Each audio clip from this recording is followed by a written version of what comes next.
Hello बच्चों, हाजिर हूँ मैं आपके सामने आपके अपने चैनल द केमिकोफिलिक। क्लास 12 की इलेक्ट्रोकेमिस्ट्री के हम लेक्चर 4 में हैं आज। और इससे पहले वाले लेक्चर में हम लोगों ने इलेक्ट्रोकेमिकल सीरीज के बारे में डिस्कस कर लिया है। आज हमारा जो टॉपिक है लेक्चर 4 में, that is EMF of galvanic cell. और इससे रिलेटेड क्वेश्चन आपके बोर्ड एग्जाम्स में और या कॉम्पिटिटिव एग्जाम्स में लॉन्ग क्वेश्चन आता है, और बोर्ड में लॉन्ग क्वेश्चन आएगा और शॉर्ट क्वेश्चन भी छोटे छोटे पूछे जाते हैं 2 या 3 नंबर के। अब आप ये बात समझिएगा कि गैल्वेनिक सेल का ईएमएफ, जिसको आप वोल्टेज भी बोलते हो, ये कैलकुलेट करने को आएगा ही आएगा, कंपलसरी एक क्वेश्चन होता है इसमें, हर साल कोई ना कोई फॉर्म में आ जाता है। तो बहुत अच्छे से समझना है, गैल्वेनिक सेल इंपॉर्टेंट है, कंफ्यूजन नहीं करना है। सबसे पहले समझ लेते हैं गैल्वेनिक सेल क्या होती है, शॉर्ट में समझेंगे क्योंकि बहुत डिटेल में इसमें आपको नहीं पूछना है। तो गैल्वेनिक सेल अगर हम समझेंगे तो सबसे पहले आपको ये पता होना चाहिए कि इसमें 2 चैम्बर होते हैं, ठीक है। ये हमारे पास इसमें 2 इलेक्ट्रोड डिप करेंगे, ठीक है, और ये कनेक्टेड रहता है थ्रू द सॉल्ट ब्रिज। इतना आइडिया आपको होगा लगभग थोड़ा सा। और इसमें हम एक कोई डिवाइस लगा देंगे, यहाँ पे मान लीजिए गैल्वेनोमीटर लगा दिए, ठीक। और यहाँ पे एक सोल्यूशन फिल कर देंगे, सेम यहाँ पर भी एक सोल्यूशन फिल कर देंगे। बाकी सारी चीजें आप जो इसमें लगी हुई हैं वो आपको मालूम है कि सॉल्ट ब्रिज वगैरह क्या होता है, ठीक। वो हमारा यहाँ अभी टॉपिक नहीं है। अब समझते हैं। तो ये आपको 2 एलिमेंट का इलेक्ट्रोड आपको यहाँ पे डिप करना है। कोई भी 2 मेटल दे सकता है, कोई भी 2 चीजें। तो मान लीजिए ये हमारा कोई एलिमेंट है ए और ये मान लेते हैं कोई एलिमेंट है बी, ठीक। तो आपको 2 वर्ड्स और मालूम होने चाहिए कि एनोड और कैथोड, क्योंकि वो हमारी मेन चीजें हैं। बिना उसके आप सॉल्यूशन नहीं कर सकते कि कौन एनोड है कौन कैथोड, ये बिना बताए आप आगे प्रोसीड नहीं कर पाओगे। तो अब आपको ये देखना है, जैसे फॉर एग्जांपल पहले हम लोग ले लेते हैं कुछ, मान लीजिए ये जिंक है, ये जिंक का इलेक्ट्रोड है और ये है कॉपर का इलेक्ट्रोड, ठीक है। बी एलिमेंट हमारा क्या है, कॉपर। जिंक को जिंक सोल्यूशन के सल्फेट में डिप किया गया है, जिंक सल्फेट के, और कॉपर को कॉपर सल्फेट के सोल्यूशन में डिप कर दिया गया है। बहुत आसान सा सेटअप है, ये हमेशा से पढ़ते आ रहे हैं आप, ठीक। तो अब करना क्या है, हमें सबसे पहले ये पता करना है कि इस सेटअप में जो हमारे 2 इलेक्ट्रोड लगे हैं उसमें से कौन सा एनोड है और कौन सा कैथोड है। ये पहचानने के लिए पिछले वाले लेक्चर में जो हमने पढ़ाया, जिसकी लिंक डिस्क्रिप्शन में आपको दिख रही होगी, आई बटन में भी मैंने लिंक दे दी है, कि ईसीएस जब हमने पढ़ाई थी, यहाँ पर ईसीएस में आपको बताया था कि एनोड और कैथोड कैसे पहचानेंगे। कि अगर आपको सीरीज याद है तो जो सीरीज में ऊपर होगा वो एनोड की तरह काम करेगा और जो सीरीज में नीचे होगा वो कैथोड की तरह काम करेगा, मेरी वाली सीरीज में, ठीक है, जिसमें हमने असेंडिंग ऑर्डर में वैल्यूज लिखी थी, इंक्रीजिंग ऑर्डर में स्टैंडर्ड रिडक्शन पोटेंशियल। अगर वैल्यू के हिसाब से देखेंगे तो वैल्यू में जिसकी वैल्यू कम होती है वो एनोड की तरह काम करेगा और जिसकी वैल्यू ज्यादा दी होगी स्टैंडर्ड रिडक्शन पोटेंशियल की, ठीक, ज्यादा होगी, वो कैथोड की तरह काम करेगा। तो सीरीज में अगर आप चेक करेंगे, आप देखिएगा जाके वहां पर, तो जिंक आता है ऊपर और कॉपर आता है नीचे। तो उसके हिसाब से जिंक हमारा किसकी तरह वर्क करेगा, एज एनोड, और कॉपर हमारा किसकी तरह काम करेगा, एज कैथोड, ठीक। अब आपको ये पता चल गया। इसका मतलब आप ये बता सकते हो, हमेशा एनोड पे हमेशा क्या होता है, ऑक्सीडेशन, और कैथोड पे हमेशा क्या होता है, रिडक्शन, ठीक। ये पता चल गया। तो हम रिएक्शंस लिख सकते हैं इंडिविजुअल, हाफ सेल जिंक वाले इलेक्ट्रोड की और हाफ सेल कॉपर वाले इलेक्ट्रोड की। तो what will happen at anode, तो at anode oxidation will occur, oxidation of zinc which is in solid form. तो जिंक जो हमारा सॉलिड फॉर्म है, मतलब जो रॉड है, जो इलेक्ट्रोड है, दैट विल लूज 2 इलेक्ट्रॉन्स, ठीक है, that will lose 2 electrons to form zinc plus 2 ion, that will be in aqueous form, ठीक, aqueous form। और what will happen at cathode, तो कैथोड पे हमारा the ion which is present in the solution, copper sulphate में जो हमारा ion है Cu+2, ये aqueous form में है। यहाँ वाला आयन, यही 2 इलेक्ट्रॉन जो यहाँ से जाएंगे, इसको एक्सेप्ट करके क्या बनाएगा, copper solid, and that will get deposited on the rod of copper, ठीक है। तो ये रॉड धीरे धीरे क्या हो जाएगी, पतली, और ये रॉड धीरे धीरे क्या हो जाएगी, मोटी। मतलब this rod will get thinner and this rod will get thicker. Zinc dissolve हो रहा है इसलिए ये रॉड पतली हो जाएगी, और कॉपर जाके डिपॉजिट हो रहा है, सॉलिड फॉर्म में जा रहा है, इसलिए ये रॉड क्या हो जाएगी, मोटी हो जाएगी थोड़ी सी धीरे धीरे। अब इसको करने के बाद इस गैल्वेनिक सेल को रिप्रेजेंट कैसे किया जाएगा, क्वेश्चन में आपको कैसे दिया जाएगा, ठीक। तो अब इसको पहले, ये हाफ सेल रिएक्शंस हो गई हमारी, तो इसको कंप्लीट सेल रिएक्शन पहले कन्वर्ट करेंगे, तो कंप्लीट, ये क्वेश्चन भी हैं आपके, यही सारी चीजें आपको क्वेश्चन में करनी है, तो आप जितना यहाँ समझ लेंगे उतना वहां आसान हो जाएगा। तो कंप्लीट सेल रिएक्शन जब आप लिखेंगे तो सबसे पहले आपको क्या करना है, इन दोनों रिएक्शंस को, तो oxidation half cell and the reduction half cell जो है आपकी, उसमें आपको देखना है कि आपके इलेक्ट्रॉन्स बराबर हैं कि नहीं, मतलब नंबर ऑफ इलेक्ट्रॉन्स लॉस्ट, कितने इलेक्ट्रॉन निकले, and the number of electron gained, कितने इलेक्ट्रॉन लिए गए, वो दोनों बराबर होने चाहिए। नहीं बराबर हैं तो you will multiply with the number which will make the electrons of both the reaction equal. बराबर नहीं होंगे तब आप जोड़ नहीं सकते इनको, ठीक। तो अभी तो यहाँ पे हमारे पास बराबर है, दोनों इलेक्ट्रॉन, मतलब दोनों रिएक्शन में दो दो इलेक्ट्रॉन लूज हो रहे हैं और गेन हो रहे हैं, तो हम सीधे इन दोनों रिएक्शंस को ऐड कर देंगे। तो रिएक्टेंट को रिएक्टेंट से जोड़ेंगे तो this will make zinc solid plus यहाँ का रिएक्टेंट क्या है, कॉपर आयन और 2 इलेक्ट्रॉन, ठीक है। और प्रोडक्ट को प्रोडक्ट से जोड़ेंगे तो zinc 2 plus ion aqueous form में, यहाँ पे 2 इलेक्ट्रॉन और प्लस कॉपर सॉलिड, ठीक। इतना करने के बाद आप देखेंगे कि electrons are equal, so this will get cancel out. अब फाइनल हमारी रिएक्शन जो बनेगी that will be zinc solid plus copper 2 plus aqueous, this will give zinc plus 2 aqueous form में और हमारा कॉपर सॉलिड। ये हमारी कंप्लीट सेल रिएक्शन है। तो आपको क्वेश्चन में ऐसे भी लिख के दे सकता है कि एक रिएक्शन है या एक सेल है जो ये है, जिसकी रिएक्शन सेल रिएक्शन ये है, या फिर आपको एक सेल रिप्रेजेंटेशन देता है दूसरी तरीके से, तो यहां पे लिख दे रहा हूं मैं सेल रिप्रेजेंटेशन।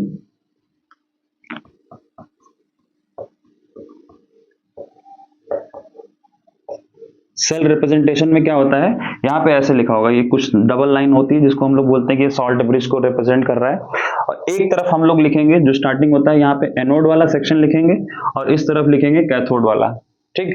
एनोड पे हमारा क्या हो रहा है, एनोड पे ऑक्सीडेशन हो रहा था किसका, जिंक का, तो जिंक कहां से कहां जा रहा है, जिंक से जिंक प्लस 2, तो जिंक से मतलब जिंक जो सॉलिड है वहां से कहां जा रहा है, जिंक प्लस 2 आयन बना रहा है, ठीक।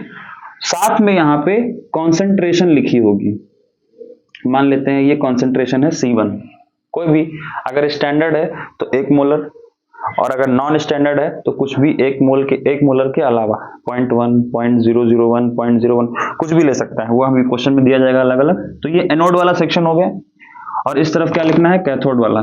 तो कैथोड हमारा किसका है, कॉपर का। कॉपर प्लस 2 कहां से कहां जा रहा है, प्लस 2 से 0 में, तो ऐसे लिखेंगे कॉपर प्लस 2, इसकी भी कॉन्सेंट्रेशन दी होगी, और कहां जा रहा है ये, कॉपर सॉलिड में, ठीक। ये हमारा सेल रिप्रेजेंटेशन है कि एक तरफ पहले तो ये बीच में 2 लाइनें खींचेंगे एकदम सीधी सीधी वर्टिकल लाइन, उसमें जो स्टार्टिंग होगी उसमें लिखेंगे आप क्या लिखेंगे, एनोड वाला सेक्शन एनोड वाला सेक्शन लिखेंगे, और उसके बाद कॉपर वाला सेक्शन मतलब जो कैथोड वाला सेक्शन है वो लिखेंगे। यहां से भी आप देख के बता सकते हो कौन एनोड है कौन कैथोड है। अगर ये दे दिया तो बड़ा आसान हो जाएगा, कैसे कि जो पहले लिखा होगा वही एनोड होगा और जो बाद में लिखा होगा वो कैथोड होगा, ठीक। तो ये कुछ क्वेश्चन इस तरह से आपको मिलेंगे जिसमें आपको ये भी दे सकता है, ये दे दे तो भी आप पहचान सकते हो किसका ऑक्सीडेशन हो रहा है, ये दे दिया तब तो बहुत ही बढ़िया भैया, ये एनोड है और ये कैथोड है। क्वेश्चन कैसे पूछे जाते हैं, तो एक क्वेश्चन लेते हैं पहले और फिर उसमें देखते हैं कि किस तरह से आपसे क्या पूछा जाएगा, ठीक है। तो हमारे पास ये क्वेश्चन है, एक बहुत छोटा सा क्वेश्चन लिया मैंने, calculate the EMF standard of a cell which involves the following cell reaction. आपको एक रिएक्शन दी गई है Zn निकल, और ये रिएक्शन पूरी दे दी गई है, और उसमें गिवन है कि जिंक की जो रिडक्शन पोटेंशियल की वैल्यू है वो इतनी है और निकल की जो रिडक्शन पोटेंशियल है वो इतनी है। कुछ बच्चों को क्या होता है, कुछ बच्चे ये देख के डर जाते हैं कि ये क्या है, ऐसे कैसे क्या लिखा है ये, तो इसको पढ़ेंगे कैसे कि ये चूंकि +2 से 0 में जा रहा है, मतलब ऑक्सीडेशन नंबर कम हो रहा है तो रिडक्शन हो रहा है, और ये पोटेंशियल की वैल्यू होती है, मतलब ये पोटेंशियल का सिंबल होता है, और ये जो नॉट लगा हुआ है ये स्टैंडर्ड बताता है। तो इसको पूरा पढ़ेंगे कि जिंक की स्टैंडर्ड रिडक्शन पोटेंशियल है ये, ठीक। और इसी तरह से ये निकल की स्टैंडर्ड रिडक्शन पोटेंशियल है, जो कि हमें सारी जगह रिडक्शन पोटेंशियल ही लेके चलिएगा तो सारे आपके फॉर्मूले एक ही रहेंगे, वरना बदल जाएंगे हर जगह तो बहुत दिक्कत हो जाएगी। तो छोटा सा है। अब ईएमएफ कैलकुलेट करने के लिए सबसे पहले आपको पहचानना है कि आपकी जो सेल है वो स्टैंडर्ड है या नॉन स्टैंडर्ड है, वो कैसे पहचानेंगे? तो अभी हमने बताया, जैसे मान लीजिए ये हमारा जिंक और कॉपर का जो गैल्वेनिक सेल दिया हुआ है, इसमें अगर हम कॉन्सेंट्रेशन क्या कर दें, 1 मोलर कर दें, ठीक, यहां पर भी, और कॉपर सल्फेट का जो सोल्यूशन है इसमें हम कॉन्सेंट्रेशन क्या कर दें, 1 मोलर। उसके बाद कुछ और कंडीशंस होती हैं कि स्टैंडर्ड सेल क्या होती है। मान लीजिए हमारे पास एक स्टैंडर्ड सेल की बात कर रहे हैं, तो यहाँ पे कुछ कंडीशंस होती हैं कि temperature should be 298 kelvin, concentration of the solutions will be 1 molar, और अगर आपका प्रेशर दिया है कोई गैसी मतलब गैसियस इलेक्ट्रोड है, जैसे हाइड्रोजन इलेक्ट्रोड है, तो उसका प्रेशर क्या होना चाहिए, 1 atm। अगर ये कंडीशंस हैं तो क्या होता है, वो आपकी सेल कौन सी है, स्टैंडर्ड सेल। इसका ईएमएफ कैलकुलेट करना बड़ा आसान है, ठीक। तो आपसे यही पूछा गया है यहाँ पे कि आपका जो सेल है उसमें आप स्टैंडर्ड ईएमएफ कैलकुलेट कीजिए। स्टैंडर्ड ईएमएफ कैसे पता चलेगा, या तो बता दिया है, बता तो दिया ही, अगर नहीं बताता है, इस तरह से लिखा होता तो आपको कॉन्सेंट्रेशन दी होती 1 मोलर, और यहां पर भी 1 मोलर आपको दी हुई है। यहां पे ऐसा कुछ नहीं लिखा है कॉन्सेंट्रेशन, क्योंकि डायरेक्ट बोल दिया है स्टैंडर्ड वाला हमें निकालना है। तो अब सिंपल सी बात है, पता चल गया हमें कि ये सेल स्टैंडर्ड है, मतलब ये कंडीशंस रहेंगी। तो आपको ईएमएफ कैसे कैलकुलेट करना है, सो ईएमएफ का फॉर्मूला होता है जो हमारे पास है, ई नॉट सेल, मतलब सेल का जो ईएमएफ निकालेंगे आप स्टैंडर्ड सेल, उसका फॉर्मूला होता है E naught cathode minus E naught anode, ठीक। एनोड और कैथोड हम लोग पहचान सकते हैं, हमारे पास बहुत सारे तरीके हैं। आप इस रिएक्शन को देखकर भी पहचान सकते हो, जिसका ऑक्सीडेशन हो रहा होगा वो एनोड होगा, जिसका रिडक्शन हो रहा होगा अपचयन, उसका वो क्या होगा, कैथोड, ठीक। अब यहाँ पे देखिए जिंक 0 है ना, यहाँ पे कोई चार्ज नहीं है, तो जिंक 0 से कहां जा रहा है, +2 में, मतलब ऑक्सीडेशन स्टेट इंक्रीज हो रहा है, तो ये हो गया ऑक्सीडेशन। तो जिंक का ऑक्सीडेशन हो रहा है, इसका मतलब जिंक क्या होगा, एनोड होगा, हमको पता चल गया। और निकिल क्या हो जाएगा ऑटोमेटिक, क्योंकि निकिल का वैल्यू क्या हो रहा है, +2 से 0 में जा रहा है, कम हो रहा है, तो ये क्या हो गया, कैथोड। तो जिंक हमारा हो गया एनोड और निकिल हमारा क्या हो गया, कैथोड। अब सिंपल आप वैल्यू रख देंगे, जिंक की वैल्यू क्या है, -0.76, और कैथोड मतलब निकिल की वैल्यू क्या है, इतनी, तो -0.25 कैथोड की जगह निकिल, और एनोड की जगह -0.76। तो सिंपल आप इसको सॉल्व करेंगे तो -0.25 माइनस माइनस प्लस हो जाएगा 0.76। अब इसमें से आप ये जब माइनस करेंगे तो ये आ जाएगा 0.51 वोल्ट प्लस का, ठीक। तो ये आ गया आपका ई नॉट सेल, मतलब यही आपका स्टैंडर्ड ईएमएफ है जो आपसे पूछा था। सिंपल सा फॉर्मूला, आप ई कैथोड माइनस ई एनोड, ये फॉर्मूला याद रखेंगे। कैथोड और एनोड पहचानने के बहुत सारे तरीके हैं। वैल्यू दी है, वैल्यू से भी पहचान सकते हैं कि जिसकी वैल्यू कम होगी, कम मतलब माइनस में ज्यादा, है ना, ये कम है ना, तो ये एनोड होगा, और जिसकी वैल्यू ज्यादा होगी वो कैथोड होगा। ऐसे पहचान सकते हैं वैल्यू देख के। और अगर आप रिएक्शन दे रखी है तो रिएक्शन देख के भी पहचान सकते हैं, कैसे कि जिंक मतलब जिसका ऑक्सीडेशन स्टेट इंक्रीज हो रहा होगा उसका ऑक्सीडेशन हो रहा है, और ऑक्सीडेशन हमेशा किसका होता है, एनोड का। तो जिंक का ऑक्सीडेशन हो रहा है मतलब जिंक एनोड हो गया, और बाकी दूसरे वाले का ऑटोमेटिक क्या हो जाएगा, कैथोड। एक तरीका ये हो गया। बाकी वैल्यू और ये अगर इस तरह से दे रखा है तब तो आप पहचान ही लोगे कि जो पहले लिखा होगा वो एनोड होगा, जो बाद में लिखा होगा वो कैथोड होगा। तो ये हमारी एक सेल थी जिसमें स्टैंडर्ड था, मामला सब क्या था, स्टैंडर्ड। इसमें रिएक्शन के कोफिशिएंट का कोई फर्क नहीं पड़ता है, यहाँ 2 लगाओ 3 लगाओ कुछ भी लगाओ उससे में कोई मतलब नहीं है।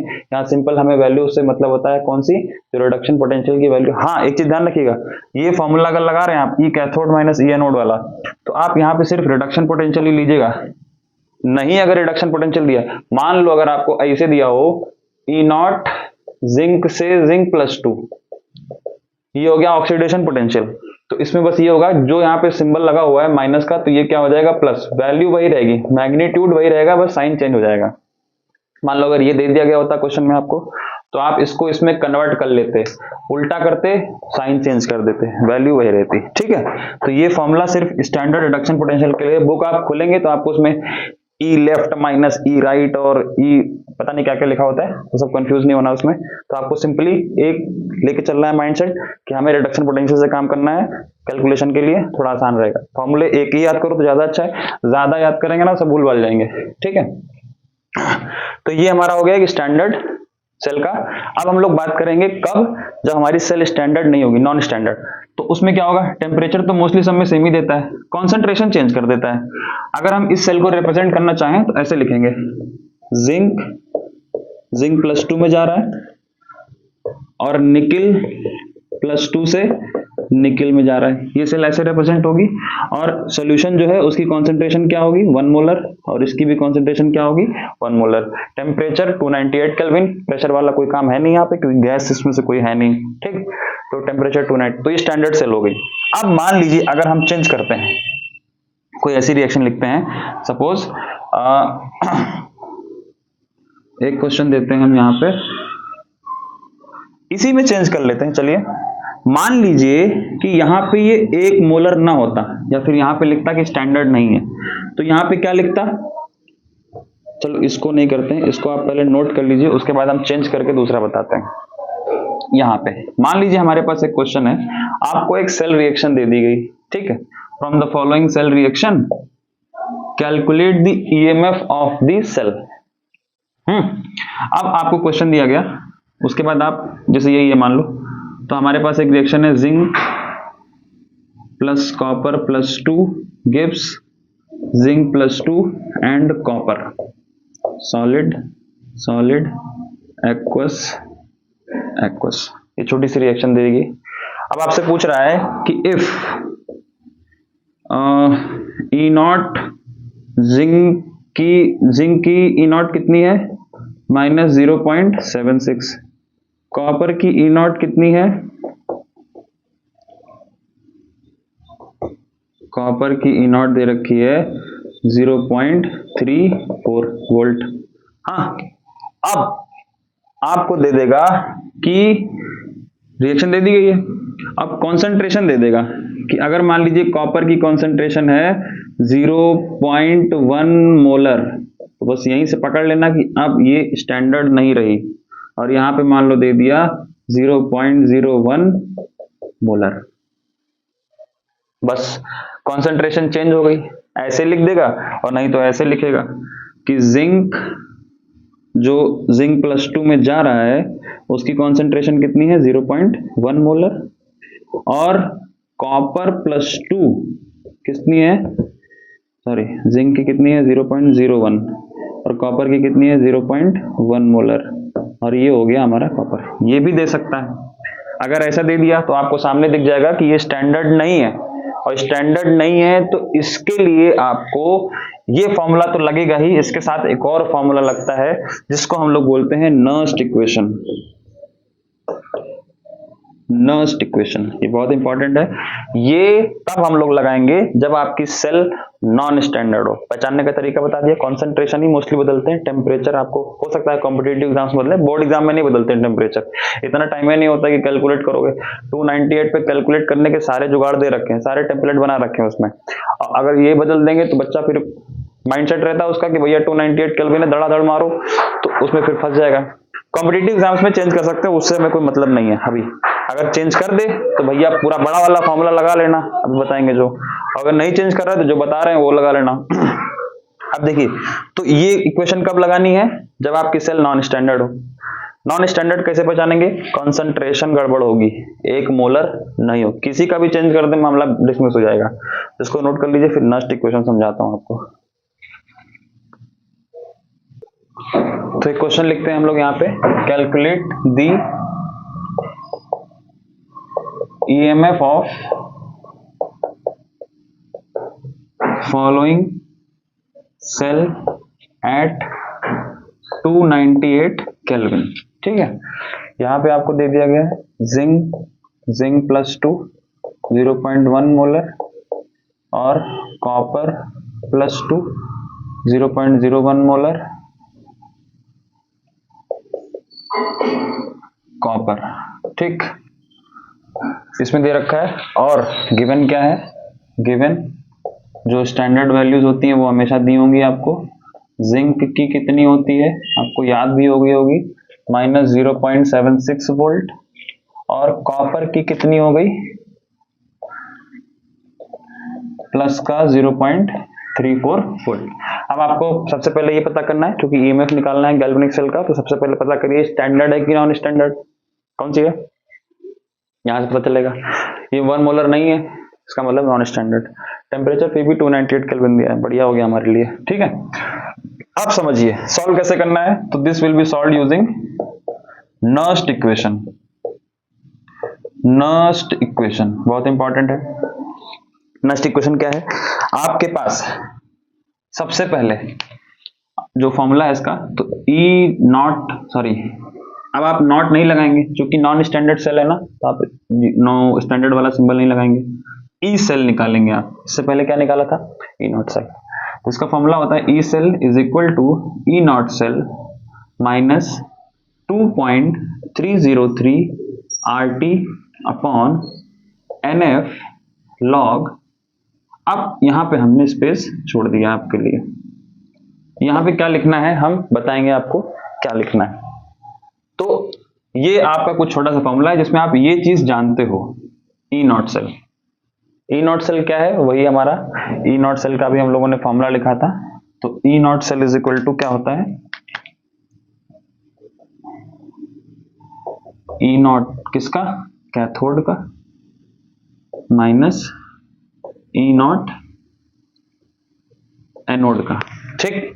ये वही फॉर्मूला है जो पिछला वाला था अभी। अब यहां पे क्या करना है, सबसे पहले आपको जब भी कोई गैल्वेनिक सेल निकालना हो, अगर ये दिया है तो भी आपको एक कंप्लीट सेल रिएक्शन लिखनी पड़ेगी।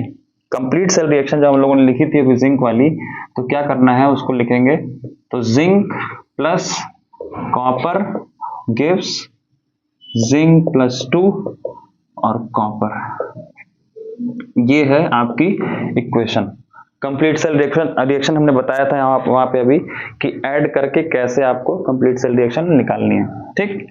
तो अब इसके बाद आपको क्या करना है, अब यहां पे क्या लिखना है ये सोचते हैं पहले। तो लॉग के बाद जब आप ऊपर जो आपका न्यूमरेटर होता है, न्यूमरेटर मतलब जो आपका शायद हिंदी बोलते हैं अंश, अंश और हर, न्यूमरेटर, और नीचे होता है डिनोमिनेटर। तो न्यूमरेटर में आपको क्या लिखना है, प्रोडक्ट साइड के जो आयंस हैं, प्रोडक्ट साइड में जो आपकी कंप्लीट सेल रिएक्शन है उसके प्रोडक्ट साइड के जो आयंस है उनकी कॉन्सेंट्रेशन लिखनी है। तो यहां पे कौन सा आयन है, जिंक प्लस 2, इस ब्रैकेट का मतलब होता है कॉन्सेंट्रेशन, ठीक है। तो इसकी कॉन्सेंट्रेशन जो क्वेश्चन में दी होगी, ठीक है। और नीचे क्या लिखना है, रिएक्टेंट साइड में जो आयन है उनकी कॉन्सेंट्रेशन। तो यहाँ पे कॉपर प्लस 2 दिया हुआ है, इसकी कॉन्सेंट्रेशन आप नोट कर लेंगे, ठीक। तो कॉपर सोल्यूशन जो दिया होगा उसी कॉन्सेंट्रेशन दी हुई है, देखो कॉपर की, और उसके बाद क्या है, जिंक की भी दी हुई है, ठीक। अब हम समझते हैं कि ई सेल कैसे निकलेगा। तो पहले आप ई नॉट सेल निकाल लीजिए अलग। तो ई नॉट सेल जब आप निकालेंगे तो ई कैथोड माइनस ई एनोड है, इसमें से एनोड कौन है, जो पहले लिखा है जिंक, और ये हो गया कैथोड। तो कैथोड की वैल्यू कितनी है, कॉपर वाले की वैल्यू कितनी दे रखी है, 0.34 माइनस, और एनोड कितना है, माइनस का 0.76 वोल्ट, है ना। अब इसको सॉल्व करेंगे तो ये हो जाएगा 0.34 प्लस 0.76, ये हो गया 10 1 1, ऐसे कुछ होगा, 7 3 10 11, ठीक, यही होगा ना। 10, हाँ ठीक है। तो 1.1 वोल्ट आ गया। आप समझिएगा, अब इसको थोड़ा सा सॉल्व करते हैं। तो यहां पे रखेंगे हम लोग E cell, hence E cell is equal to E not cell. E not cell की वैल्यू क्या है, 1.10 माइनस, अब देखो 2.303 एक कांस्टेंट नंबर है, आर क्या होता है, वही गैस कांस्टेंट 8.314 जूल पर केल्विन पर मोल, है ना।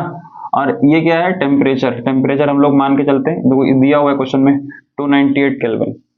और F क्या होता है, फैराडे कांस्टेंट, जिसकी वैल्यू होती है आपको मालूम है 96500 अप्रॉक्स कूलम। अब R की वैल्यू 8.314 जूल पर केल्विन पर मोल, ये हो गई, और T की वैल्यू आपको दी हुई है 298 केल्विन। ये सारी चीजें आप बार बार कैलकुलेट करोगे क्या, F वही रहेगा, R वही रहेगा, टेम्परेचर अगर इतना दिया हुआ है तब तो बहुत बढ़िया, लगभग मैक्सिमम 99 केसेस में यही दिया होता है, और ये तो रहेगा ही। तो इतने नंबर को चेंज क्या होगा, बस n, अभी बताते हैं n क्या है। तो इतना नंबर जो है ये 2.303 RT, इनको मल्टीप्लाई करके अपॉन F करके एक नंबर आता है 0.0591, इसको आप याद रखेंगे, ठीक। अपॉन क्या हो जाएगा, जो चीज चेंज नहीं हो रही है वो है n, फिर लॉग, लॉग के बाद जो भी आपका यहाँ पे लिखा हुआ है, बार बार मैं ऐसे ही लिख दे रहा हूं, जिंक 2+, और ये हो गया कॉपर 2+ की कॉन्सेंट्रेशन। अब यहाँ पे वैल्यू हम नहीं लिखते हैं, नेक्स्ट लाइन से लिख देंगे, ठीक। तो ये हमारा हो गया नस्ट इक्वेशन, सिंपल सा, क्योंकि नॉन स्टैंडर्ड थी तो इसलिए हमें ये करना पड़ रहा है। आपको ये फॉर्मूला याद हो जाता है तो बहुत बढ़िया बात। ये भी याद रखिएगा कि आपका कैलकुलेशन थोड़ा इजी रहेगा, है ना, इतना सारा कैलकुलेशन बच जाएगा करने को। अब सारी वैल्यूज रखते हैं। ई नॉट सेल क्या है हमारा 1.10 माइनस 0.0591 अपॉन n क्या होता है, n वो है कितना इलेक्ट्रॉन लेन देन हो रहा है, मतलब कितने इलेक्ट्रॉन का एक्सचेंज हो रहा है। ऊपर वाली रिएक्शन में देखो ये 2 इलेक्ट्रॉन लूज कर रहा है और ये 2 इलेक्ट्रॉन एक्सेप्ट भी कर रहा है, तो 2 इलेक्ट्रॉन का एक्सचेंज हो रहा है, मतलब n बराबर क्या हो गया 2।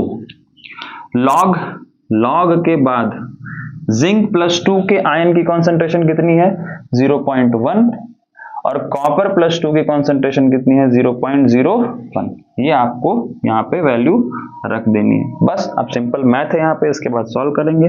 1.10 माइनस 0.0591 अपॉन 2 लॉग, इसको सॉल्व करेंगे तो ये हो जाएगा, यहां से ऐसे कटा, पॉइंट हटा, और यहाँ पे एक 0 बढ़ जाएगा, ये ब्रैकेट हटा देते हैं, है ना, तो ये आ जाएगा 10 log 10। अब log 10 का वैल्यू कितना होता है आपको मालूम है सबको, log 10 की वैल्यू होती है 1, n की पावर 1 है ना, तो जो 10 की पावर होगी वही आंसर होता है। और क्वेश्चन में आपको दिया ही ऐसे जाता है कि ऐसा ही कुछ है, 10 की पावर में कन्वर्ट हो जाएगा, 10 की पावर 1 2 3, या फिर 10 की पावर -1 -2 -3 ऐसे ही आते हैं, ठीक है। तो जो पावर में होगा वही वैल्यू हो जाती है। अब इसको सॉल्व कर लेंगे, 1.10 इसको मल्टीप्लाई करेंगे तो कुछ नहीं आएगा, 0.02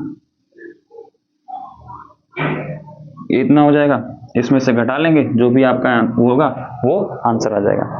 तो ये आपका हो गया ई सेल, मतलब इस पूरे सेल का EMF.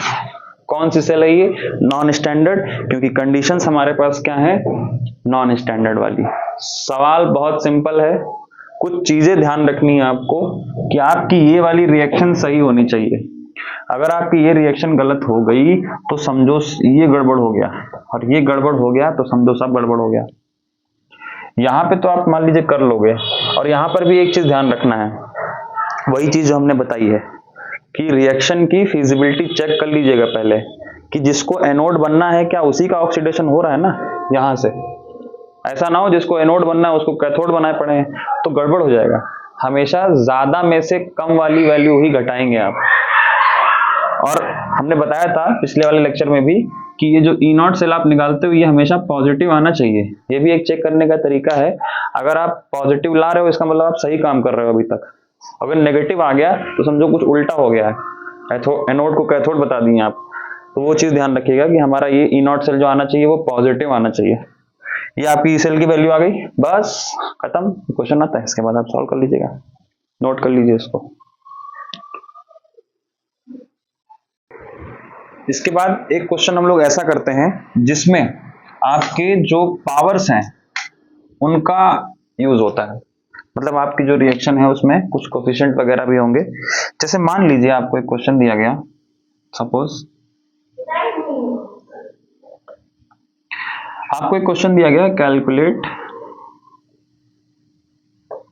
EMF of following cell, ठीक है। और उसमें आपको ये दिया गया निकिल का और सिल्वर का, मान लीजिए suppose Ni solid plus silver, ऐसे ना लिखें, इस तरह से लिखी हुई है आपकी सेल, निकिल प्लस 2, मान लीजिए 0.1 मोलर है, और Ag प्लस 0.01 मोलर है, और ये हो गया हमारा Ag, ठीक। उसके बाद वैल्यूज दी गई हैं गिवन, E0 फॉर निकिल कितना होता है -0.25, और सिल्वर का कितना होता है E0 फॉर सिल्वर प्लस का 0.80, ठीक है। आपको एक क्वेश्चन दिया गया है, तो आप सीधी सी बात है इसका आप ईएमएफ निकालेंगे। अब स्टैंडर्ड है कि नॉन स्टैंडर्ड ये आप पहचान सकते हैं, ये हमारा नॉन स्टैंडर्ड है, मतलब ये पूरा नस्ट इक्वेशन पूरा लगाएगा। नस्ट इक्वेशन लगाने से पहले हमको ये रिएक्शन लिखनी पड़ेगी। रिएक्शन लिखने से पहले आपको कम से कम, चूंकि यहाँ पे पावर में डिफरेंस है, देखो क्या है, ये +1 है और ये +2 है, इसका मतलब यहाँ पे कुछ चेंजेस होंगे। तो अब जैसे मान लीजिए हम लोग कैलकुलेट करेंगे, तो निकिल कहां से कहां जा रहा है, Ni से Ni+2, ठीक है।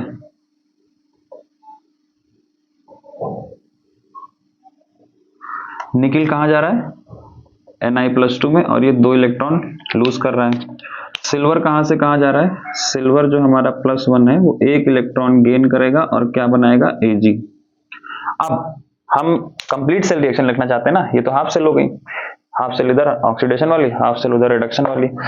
हाफ सेल में अगर हम देख रहे हैं तो निकिल में 2 इलेक्ट्रॉन का लॉस हो रहा है, लेकिन यहाँ पे सिर्फ गेन 1 ही इलेक्ट्रॉन का हो रहा है। तो अब यहाँ पे हम क्या करेंगे, पहले इन दोनों इलेक्ट्रॉन को इक्वल करेंगे किसी एक नंबर से मल्टीप्लाई करके, उसके बाद ऐड करेंगे, क्योंकि number of electron lost and number of electrons gained should be equal. ऐसा थोड़ी ये 2 निकाला, 1 के ले रहा है, बाकी इलेक्ट्रॉन कहां जा रहा है।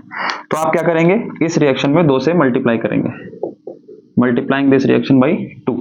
तो जब आप 2 से मल्टीप्लाई कर देंगे तो this will become 2 Ag plus 2 electron gives 2 Ag, ठीक। तो आपकी अब ये फाइनल 2 रिएक्शन हो गई, एक रिएक्शन ये और एक रिएक्शन ये। अब इन दोनों को आप ऐड करके आप कंप्लीट सेल रिएक्शन बनाएंगे। सो कंप्लीट सेल रिएक्शन क्या हो जाएगी, कंप्लीट सेल रिएक्शन क्या हो जाएगी, रिएक्टेंट को रिएक्टेंट से जोड़ेंगे, इलेक्ट्रॉन हम काट देते हैं पहले ही, तो जब जोड़ेंगे आप तो बनेगा nickel plus 2 Ag plus gives ये रहा निकिल 2 प्लस और Ag में 2। ये आपकी फाइनल रिएक्शन बन गई, बस हमारा यहां तक आ गया काम। इसके बाद आप क्या करेंगे, आप तुरंत नस्ट इक्वेशन लिखेंगे यूजिंग नस्ट इक्वेशन।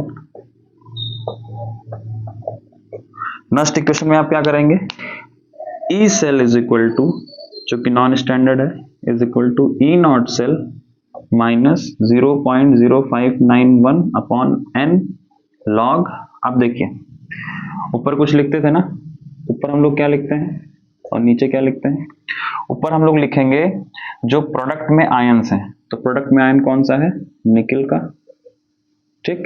और नीचे क्या लिखते हैं, किसी कॉन्सेंट्रेशन जो रिएक्टेंट में आयन है, तो रिएक्टेंट में हमारे पास कौन सा है, Ag प्लस। अब डिफरेंस इसमें सिर्फ ये रिएक्शन इसलिए करवा रहा हूं क्योंकि यहाँ पे इस वाले के साथ एक कोफिशिएंट लगा हुआ है 2, है ना, देखो जैसे यहाँ पे, इससे तो मतलब नहीं है। जितने भी सॉलिड वाले हैं वो नहीं लिखे जाते हैं, उनकी कॉन्सेंट्रेशन हम बाय डिफॉल्ट यूनिटी मानते हैं, कांस्टेंट रहती है, फिक्स रहती है, इसलिए उनको हटा देते हैं, 1 मान लेते हैं। अब देखिए इस Ag प्लस के साथ यहाँ पे 2 नंबर लगा हुआ है, तो ये इस नंबर का भी एक यूज है। इस नंबर को आप इसकी कॉन्सेंट्रेशन की पावर में चढ़ा देंगे। अगर यहाँ 3 लिखा होता बाय चांस, तो यहाँ पे इसकी कॉन्सेंट्रेशन की पावर कितनी हो जाती, 3, ठीक है। वैसे यहाँ पे है नहीं, यहाँ पे कितना है, 2। तो इस नंबर पे आपको बहुत फोकस रखना है, ये जल्दी में छूट जाता है, और जब ये छूट जाता है तो फिर गड़बड़ा जाता है सब सिस्टम। अब देखिए, अब वही सारा काम आपके पास, सारी वैल्यूज रखेंगे, तो ई सेल बराबर क्या हो जाएगा हमारे पास, ई नॉट सेल कैसे कैलकुलेट करेंगे? ई कैथोड माइनस ई एनोड, कहाँ गया फॉर्मूला? ये रहा हमारे पास फॉर्मूला। ठीक, अब कैथोड कौन है? अब हटा देते हैं इसको, यहीं पे सॉल्व करते हैं। कैथोड कौन है हमारे पास इस वक्त? इन दोनों में से ये एनोड हो गया, ये कैथोड हो गया। कैथोड की वैल्यू कितनी दे रखी है? 0.80, मतलब सिल्वर वाला कैथोड। और एनोड क्या हो गया? निकिल का कितना वैल्यू है? -0.25। अब देखिए इन दोनों को सॉल्व करेंगे तो 0.80 प्लस 0.25 इक्वल टू, अब सॉल्व करिए, 5 8 2 10, 1.05 वोल्ट आ गया मान लीजिए।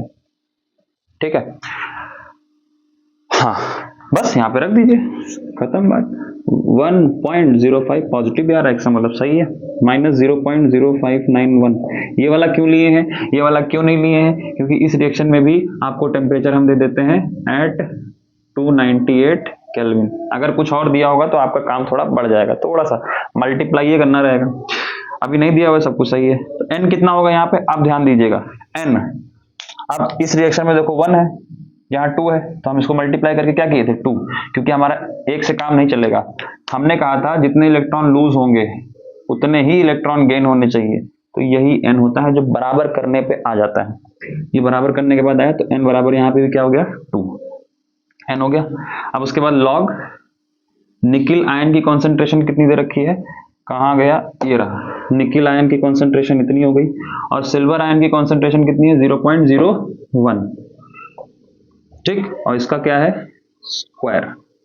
ठीक, अब इसको सॉल्व करेंगे सिंपल सा, तो 1.05 माइनस 0.0591 अपॉन 2 लॉग 0.1, इसको स्क्वायर करेंगे तो ये हो जाएगा 0.0001। एक मिनट, ये हो गया 0.001। ठीक, अब सॉल्व करेंगे, डेसिमल हटाएंगे, हटाओ, इसमें कितने डिजिट हैं? 4, इसमें एक ही है, तो 1 2 3, 1000 आ गया। अब इसको सॉल्व करेंगे, 1.05 माइनस 0.0591 अपॉन 2 लॉग, ये 1000 है, मतलब 10 की पावर कितनी है? 3, और 10 की पावर आ गई फिर से, तो 10 की पावर आई 1.05 माइनस 0.0591 अपॉन 2, ये कितना हो जाएगा? 3। बाकी इसके बाद सॉल्व कर लीजिए अपना, जो भी आएगा वोल्ट में आपका आंसर आ जाएगा, जगह नहीं बची अब, और वो आपका आंसर होगा ई सेल का। ठीक, ध्यान दीजिएगा। तो ये आपका, बस ये सवाल इसलिए लगवाया ताकि इस रिएक्शन में आपको ये पता चल जाए, अगर कोई कोफिशिएंट लग के आता है मल्टीप्लाई करने के बाद, जब आप इलेक्ट्रॉन इक्वल करते हो, जब कोफिशिएंट आएगा वो आपके अगर आयन में आ रहा है तो वो कॉन्सेंट्रेशन की पावर में चला जाएगा। जैसे 2 आया था Ag के साथ, तो ये पावर, और ये छूटना नहीं चाहिए, गड़बड़ हो जाएगा फिर। इसीलिए आपको पहले गैल्वेनिक सेल के क्वेश्चन सॉल्व करने से पहले आपको ये कंप्लीट सेल रिएक्शन लिखनी पड़ेगी, और इसी से आगे यहाँ पे लिखा जाता है। ठीक है, तो आप ये नोट कर लीजिए, स्क्रीनशॉट ले लीजिए, और इसकी एक बार प्रैक्टिस कर लीजिएगा। एक क्वेश्चन और करा देते हैं आपको, जिसमें आपको कोई गैसियस इलेक्ट्रोड यूज कर लेते हैं, हाइड्रोजन वगैरह। ठीक है, ओके, तो ये क्वेश्चन कर लेते हैं हम इस तरह का। अब आपके पास जो क्वेश्चन है, calculate the potential EMF of the cell, cadmium और हाइड्रोजन का इलेक्ट्रोड लिया गया है। जब गैसियस इलेक्ट्रोड आते हैं तो वहां पे एक थोड़ा सा एक टर्म बढ़ जाता है कि गैसियस में आपके पास आयन तो होगा ही, साथ में क्या होगा? एक गैसीय वाला भी, मतलब गैसियस मॉलिक्यूल भी होगा। बस उसमें कुछ करना नहीं है, बाकी सारी वैल्यूज दे रखी हैं। अब आपको क्या करना है, पहले तो रिएक्शन लिखनी जैसे एज इट इज हम लोग करते थे।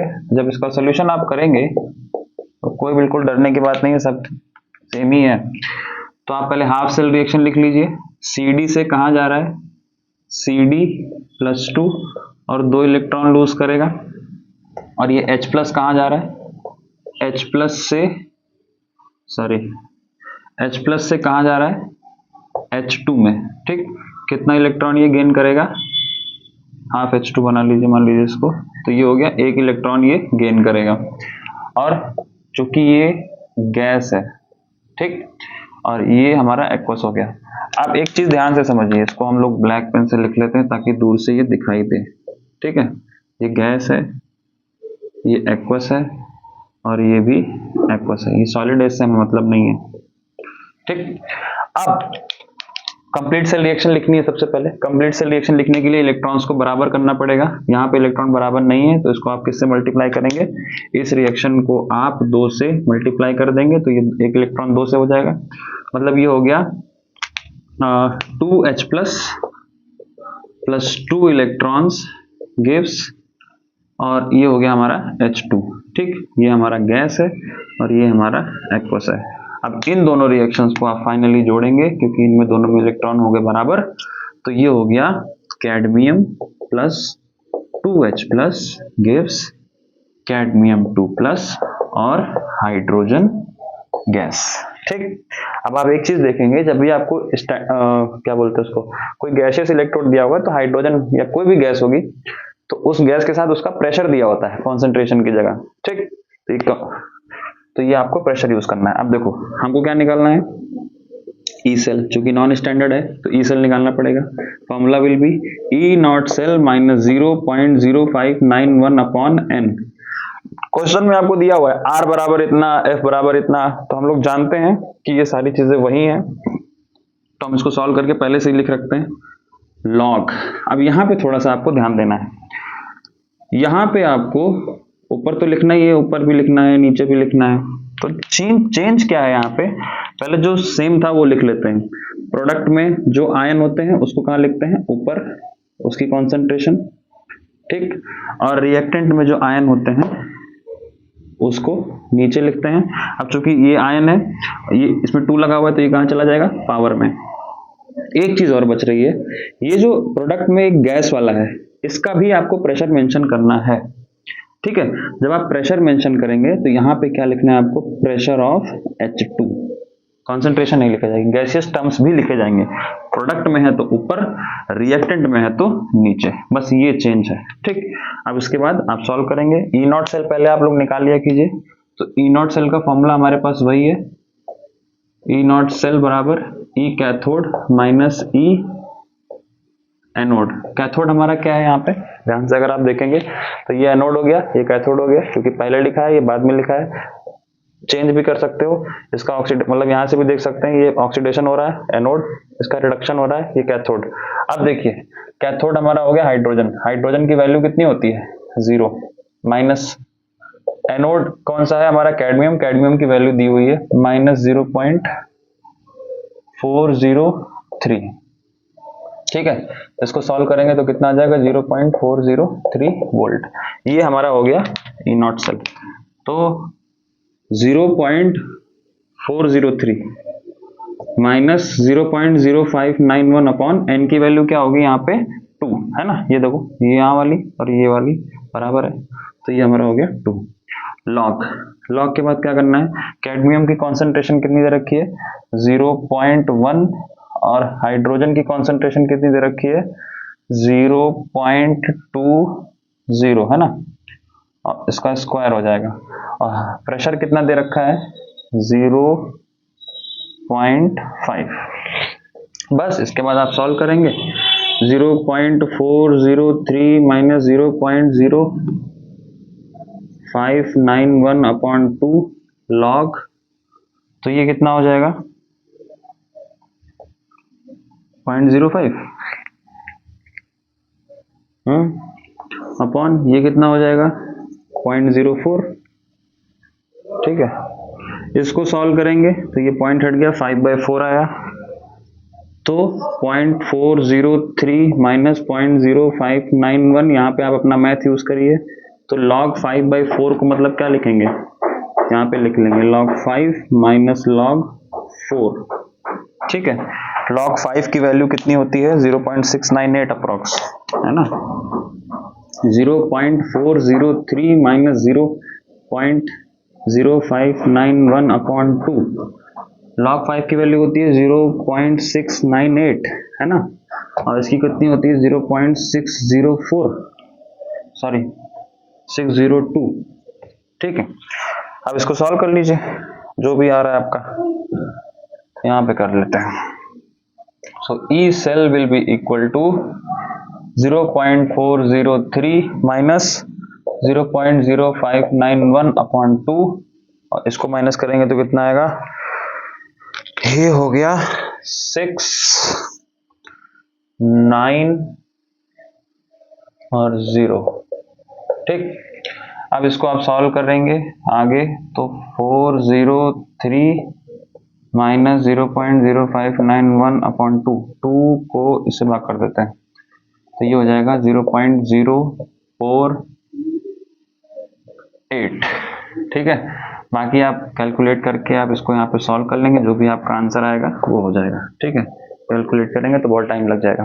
अब देखिए ध्यान से, कुछ यहाँ पे बस इतना ध्यान देना था कि अगर आपको कोई भी गैसियस इलेक्ट्रोड दिया जाता है तो वहां पे गैस वाला भी एक टर्म होगा, तो वहां पे आपको प्रेशर यूज करना है इंस्टेड ऑफ कंसंट्रेशन।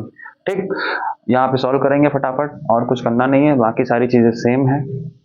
ये रहा आपका नस्ट इक्वेशन से रिलेटेड कुछ इंट्रोडक्शन टाइप के क्वेश्चन। 3 तरह के क्वेश्चन ये हो गए, 1-2 टाइप के अभी और हैं, वो हम नेक्स्ट वीडियो में बना देंगे, वरना ये बहुत वीडियो लंबी हो जाएगी। ठीक है, तो मिलते हैं जल्दी ही नेक्स्ट वीडियो में। तब तक आप इन क्वेश्चंस की, इस प्रकार के क्वेश्चंस की प्रैक्टिस कीजिए। एक क्वेश्चन आपको पक्का मिलेगा किसी न किसी तरह से।